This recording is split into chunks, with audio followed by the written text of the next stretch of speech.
Are you an outside-the-box thinker? Great, because it's time to get creative in the Ideate stage, where you'll brainstorm many different ways to solve your problem. You'll think of ideas that are practical and realistic, and ideas that are wild and crazy. Push yourself to have fun with it. The more ideas you think up, the more likely you are to find a creative solution to your problem.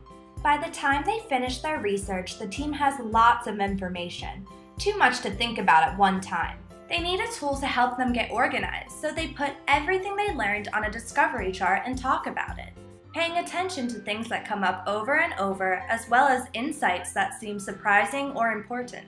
After discussing what they learned, the team identifies 5 takeaways about how they could make things better for their users by providing access to computers, printers, and reference materials, offering students a good place to study or meet for group work, providing fun reading materials relevant to students' interests, giving students access to expertise they need, and helping students feel valued and supported. The team also realizes that what they've learned has shifted their focus a bit, so they decide to refine their design challenge question to be a bit more specific about outcomes. Their new question is, how might we fill the service gap left by the library closing at Southeast High School to support students' academic goals and personal interests? To begin brainstorming, the team puts their 5 takeaways, the broad outcomes they want to achieve, up on the wall. To get everyone's creative juices flowing, their teacher asks each team member to write down 2 silly ways to provide access to computers and other resources. Then he asks them to share other ideas they have.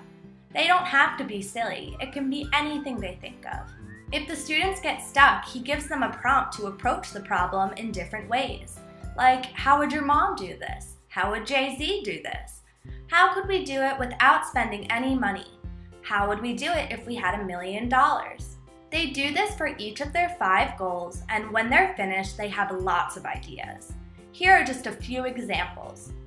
To provide access to physical resources like books, printers, and computers, they could give every student a laptop and printer, move the class and reopen the library, open the library before and after school when it won't interrupt the class, create library cards like Chromebook cards that can go to classrooms, have office hours in the computer lab for students who don't have computers or printers, let students print schoolwork wirelessly to the main office.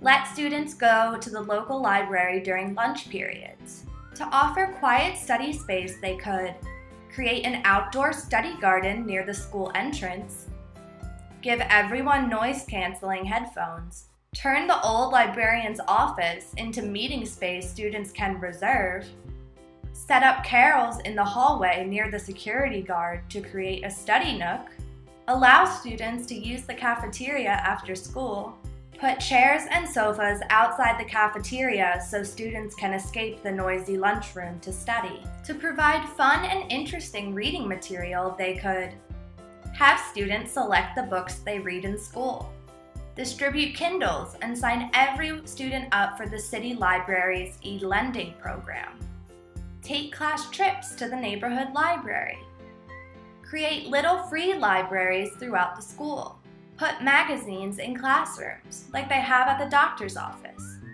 have a zine club where students publish and share their writing with the school community.